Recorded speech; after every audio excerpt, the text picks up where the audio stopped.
कपड़े धोने वाली बहू। शादी के पहले से ही विभा को कपड़े धोने का बड़ा शौक था। कभी नल के नीचे तो कभी तालाब के पास। अरे मेरी नीली वाली लुंगी नहीं दिख रही है। विभा की अम्मा, कहाँ रखी है लुंगी? अरे वो तो विभा ने परसों ही धोकर रखी थी आपकी अलमारी में, देखो वहीं होगी। वो ना मैंने आज धो दी, मुझे लगा कि गंदी हो गई होगी। अरे कैसे गंदी हो गई थी? उसे तो मैंने पहना भी नहीं। हे भगवान, इस लड़की के कपड़े धोने की आदत से परेशान हो गया हूँ मैं। जितना तो घर में राशन नहीं आता, उससे कहीं ज्यादा डिटर्जेंट पाउडर का खर्चा है। इसकी शादी करवा दो, शादी जाए अपने घर में ही करे काम, फिर चाहे घर के कपड़े धोने हो या पूरे गांव के।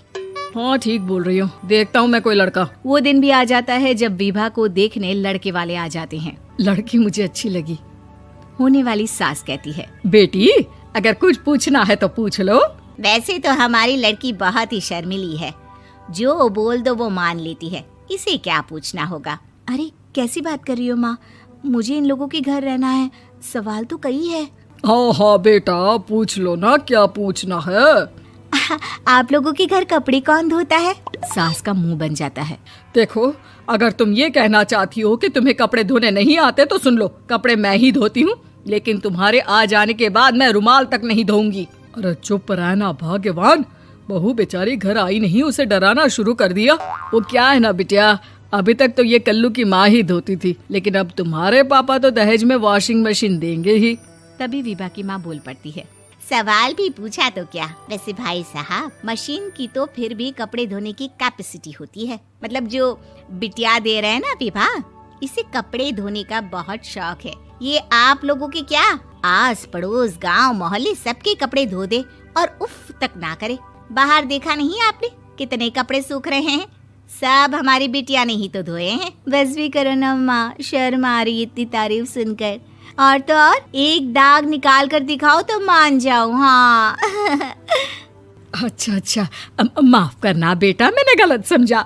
हमें तो रिश्ता बहुत पसंद है। और ऐसे जुड़ जाता है रिश्ता कपड़े धोने का शौक रखने वाली विभा का। उसकी शादी हो जाती है कोयला फैक्ट्री में काम करने वाले कल्लू के साथ। शादी के बाद अचानक विभा चिल्लाती हुई सास के पास आती है। सासू माँ, अरे सासू माँ कहाँ है आप?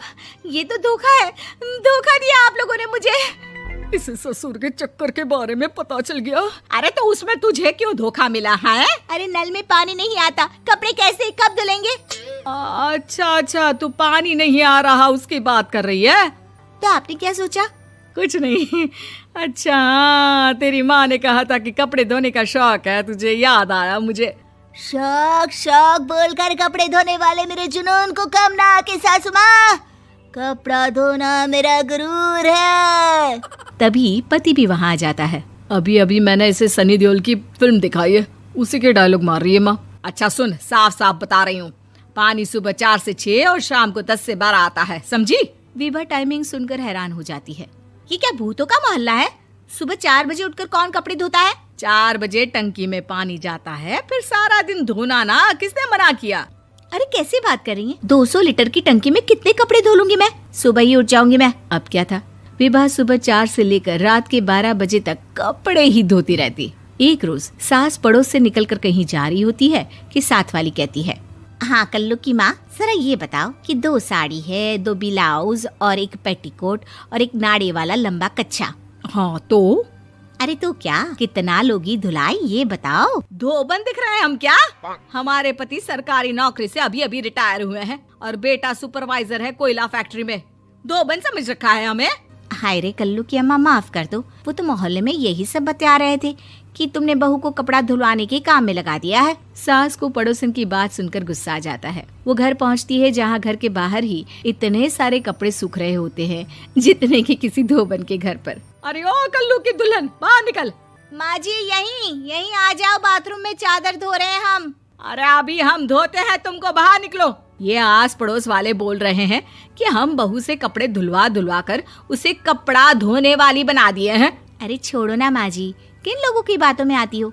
आस पास के लोगों का तो काम ही होता है कि वो किसी तरह सास बहू को लड़ा दे। बहू सारे घर के कपड़े धोती है, ये क्या कम है? बोलिए।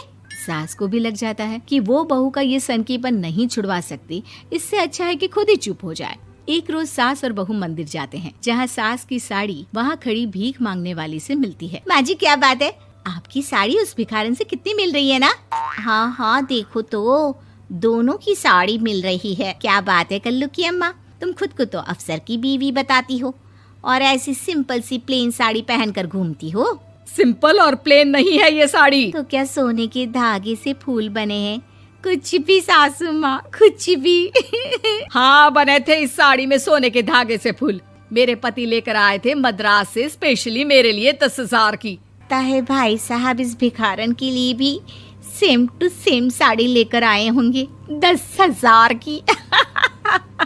सास उस वक्त तो कुछ नहीं कहती, लेकिन बहू के साथ घर आती है और अलमारी से एल्बम निकाल कर लाती है। ये साड़ी देख रही है, ये वही साड़ी है जिसे मैंने अभी पहना था। इस साड़ी में ये जो चमकदार फूल दिख रहे हैं ना, ये सोने के धागों से काटे गए हैं। लेकिन तू लोकल वॉशिंग मशीन ब्रश से घिस घिस कर सारे फूलों को निकाल कर साड़ी प्लेन कर दी।